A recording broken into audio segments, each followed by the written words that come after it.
Wow, salut les artistes, j'espère que ça roule depuis le temps. Aujourd'hui, on va parler de design. Non, sérieux. Ah, c'est exceptionnel, hein, t'y habitues pas. Alors, on a déjà proposé une définition du design dans une autre vidéo, alors je dis bien une, parce qu'il y en a sûrement autant que de dingueries sur cette photo. Tiens d'ailleurs, allez la voir cette vidéo, si c'est pas déjà fait, hein, je demanderai à un membre de mon équipe de la mettre juste ici. En tout cas, aujourd'hui, j'avais envie d'essayer d'expliquer pourquoi, selon moi, le design, c'est bien. Pourquoi c'est une bonne chose. Eh bien, le design, c'est bien, parce que c'est bien.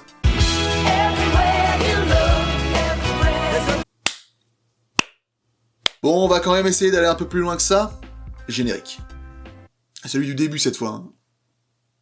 Bon, on y va là, générique.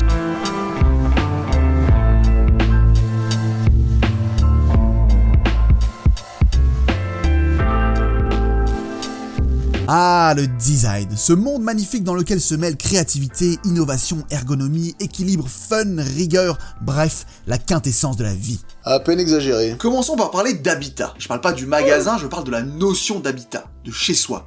C'est quoi le chez soi? Eh bien, pour faire simple, si nous, individus, sommes comparables à des appareils électroniques qui fonctionnent sur batterie, notre logement est notre station de recharge. Ah putain, on est bien chez soi. Je vais me mater un petit film moi. Mais d'abord, un bon bain sa mère. Et si l'endroit est capable de nous recharger, c'est pas pour rien. C'est parce qu'il permet de relâcher la pression, de ne plus être en état d'alerte car on est en terrain connu, on est chez soi. T'es plus là à te demander si tu vas te faire écraser par un ta mère la T'es cool, t'es safe, t'es chill. Et pour optimiser la recharge de soi, je pense qu'il est important d'avoir un intérieur confortable bien sûr, mais aussi lisible, qui propose un confort visuel. On ne mesure pas l'impact que peut avoir notre intérieur sur notre vie. C'est quand même la première chose que l'on voit quand on se réveille, la dernière chose que l'on voit quand on s'endort, ce qu'on va retrouver en rentrant du boulot. Bref, si vous voulez réussir à recharger vos batteries au mieux, évitez ce genre de situation. Oh putain.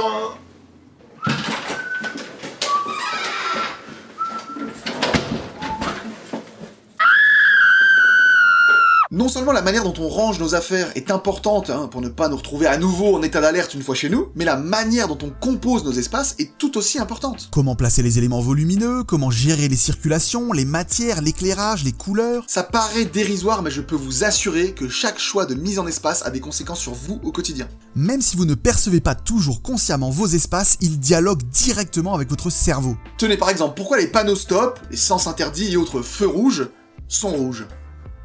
Eh bien parce que de toutes les couleurs, le rouge est celle qui a l'impact visuel le plus fort, histoire d'être sûr de ne pas louper ces panneaux qui peuvent s'avérer vitaux sur la route. Ça permet d'interpeller votre attention, de vous alerter. Donc est-ce que vous pensez que c'est une bonne idée de peindre l'entièreté de son salon en rouge?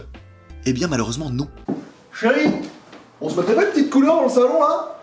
Genre, je sais pas moi, la couleur du sang!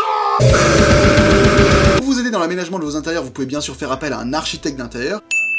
Mais on va aussi essayer sur cette chaîne YouTube de vous aider à progresser sur le sujet pour éviter les énormes erreurs et pour gagner en confort de vie. Et pour ça, abonnez-vous, nom d'une pipe! Bref, si on revient à notre sujet, pourquoi le design c'est stylé, eh bien c'est d'abord parce qu'il contribue positivement à ces dialogues inconscients entre le cerveau et les espaces. Les pièces de design sont pensées, réfléchies, conçues par des gens dont le métier est de travailler le confort, l'impact visuel, l'équilibre, l'ergonomie, par des designers quoi. Quand tu vas chez le dentiste, tu lui dis pas comment faut faire, tu lui fais confiance. Eh bien là c'est pareil, tu nous fais confiance. Donc il est intéressant de s'appuyer sur le design pour s'équiper chez soi car ça assure un confort visuel quasi à coup sûr. Et puis après tout, les objets, le mobilier établissent une projection de notre personnalité. Dis-moi ce que tu as chez toi, je te dirai qui tu es. Oh, j'ai entre autres un lounge chair, une tablée saharinaine avec des chaises saharinaines, du Jean Prouvé, voilà, standard EM, un lampadaire Arco, bon j'ai des LC2 Le Corbusier, enfin quelques bricoles quoi. Eh bien tu es épouvantablement riche. Oui bah justement, ça coûte un pognon de dingue d'acheter du mobilier design, t'es marrant toi. Comment on fait? Alors oui, c'est un peu le problème de cette catégorie de mobilier, on va pas se mentir, mais il y a des raisons à ça. Si ça coûte pas cher, c'est qu'il y a une couille. Et c'est valable pour tout, un resto, une bagnole... Soit on a tiré les coûts sur les matériaux et ça va pas durer bien longtemps, soit on a économisé les coûts de la phase de recherche et développement en pompant la copie du voisin, soit la fabrication s'effectue dans des pays où on paye moyennement bien les employés. Et les enseignes de mobilier grand public ont tendance à utiliser ces trois techniques en général.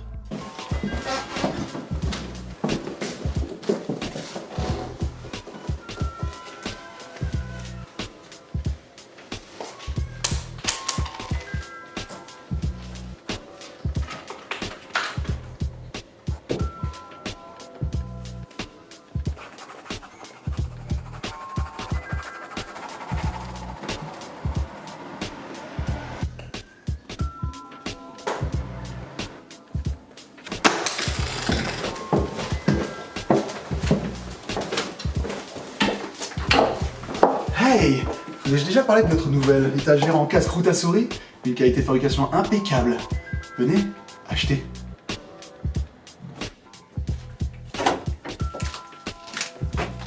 Ah, salut les gars.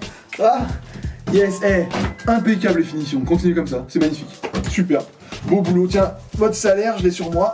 Hop là. Allez, ciao les gars. Allez, continuez comme ça. Et beau boulot, hein. Yes. De fait, ça coûte pas cher et à la fois trop cher pour ce que c'est. A l'inverse, si les matériaux utilisés sont de qualité, que c'est dessiné par un grand designer et produit par une grande maison d'édition, c'est normal que ça coûte plus cher. Heureusement, il existe énormément de produits à différentes gammes de prix et on a toujours de quoi trouver chaussures à son pied, même dans du mobilier de qualité. Enfin, il y a quand même des sacrées différences de prix. Une chaise chez Ikea, elle coûte entre 20 et 60 € en moyenne, alors que dans le design, on n'a pas grand chose en dessous de 200 balles l'unité. Comment t'expliques ça? Recherche et développement, qualité des matériaux, fabriqué en Europe. En fait, pour synthétiser tout ça, je dirais qu'il faut distinguer deux catégories de mobilier.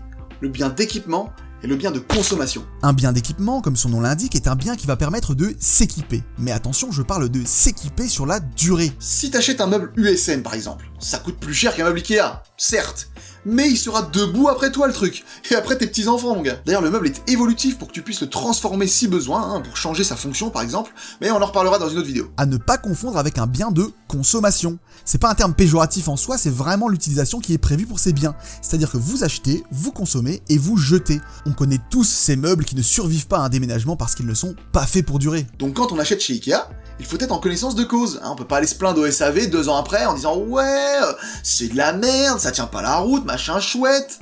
Non, c'est normal, c'est destiné à être consommé. Comme une canette par exemple.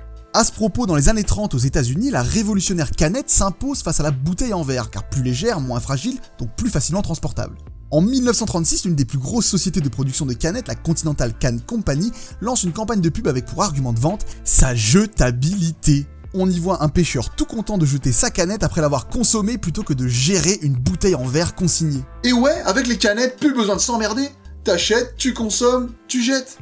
Impeccable. Ouais, c'était vraiment une autre époque. Et ben les biens de consommation, c'est le même principe. T'achètes, tu consommes et tu jettes. Et puis sans état d'âme, vu que t'as pas payé cher du tout. Et puis ça a finalement très peu de valeur, vu les matériaux utilisés. Avec un bon bien d'équipement, c'est pas la même chose. Personne ne s'aviserait de jeter un Lounge Eames ou un LC2 Le Corbusier. Déjà parce que ça tient la route, ça se consomme pas, mais aussi parce que ça a une grande valeur sur le marché de l'occasion. À l'instar de la bouteille en verre consignée, on y gagne à les garder et à les échanger contre leur valeur marchande. Donc ils passent de main en main au lieu d'aller à la poubelle. Bref, encore un bon point pour le design avec sa notion de bien d'équipement. En plus, on disait que ça coûte pas cher le bien de consommation, mais c'est pas forcément vrai. Au final, tu dépenses ton argent.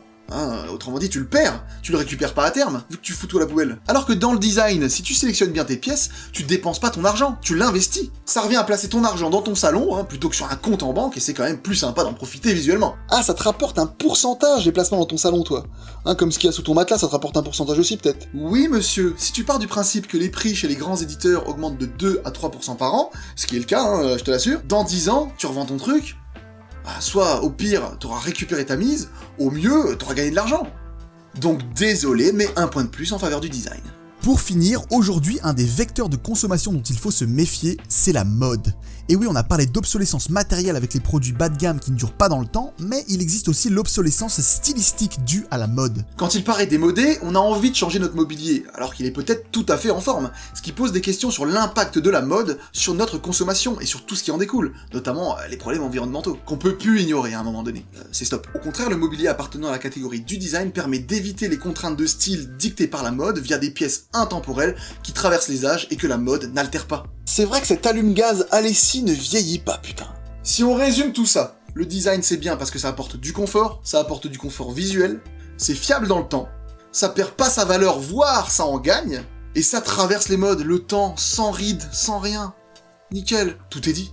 Pour conclure, je dirais que dans notre société où tout va très vite, les réseaux sociaux, la communication, les livraisons, on consomme, on oublie, on jette, je pense qu'il est temps de ralentir un peu le rythme. Cool, chill, smooth. Faut vraiment arrêter avec les anglicismes ringards. Il vaut mieux moins, mais mieux. Apprécions les choses à leur juste valeur. Et puis merde, c'est génial le design, à un moment donné, c'est bon, stop quoi, arrêtez de me demander des arguments, ça a de la gueule, ça raconte plein d'histoires, ça augmente le confort de vie, enfin voilà quoi, merde. Mais, c'est pas de l'Ikea les étagères derrière toi ?